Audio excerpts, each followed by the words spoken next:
Vous, aujourd'hui, vous vous engagez pour un développement raisonnable des stations de ski. C'est important de vous entendre. Votre voix porte, Franck Piccard. Et vous dites il faut être prudent dans le développement. C'est un peu un combat que vous menez. Vous n'êtes pas le seul d'ailleurs à le mener. Oui, on est plusieurs. Et vous êtes aussi de cette opinion-là.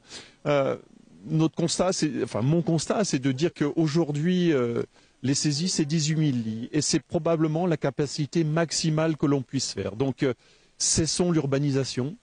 C'est ce que demandent nos clients.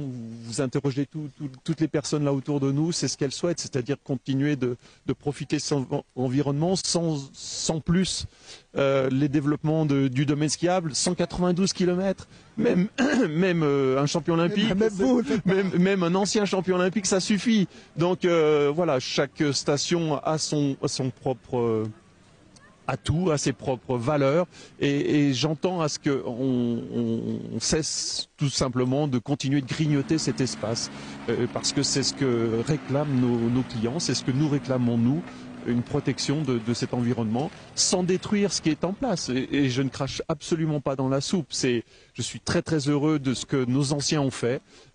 Justement, c'est un respect de ce qu'ils ont fait pour ne pas aller plus loin que ce que la nature est capable de donner. Une forme de sagesse, Franck Piccard, finalement.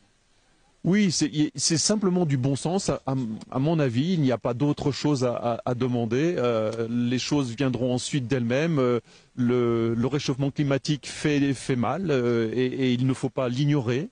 Il ne faut pas faire l'autruche. C'est un principe de base, affronter la réalité. Et donc ça veut dire aujourd'hui être capable à la fois de stopper le développement et peut-être de réduire un peu de voilure.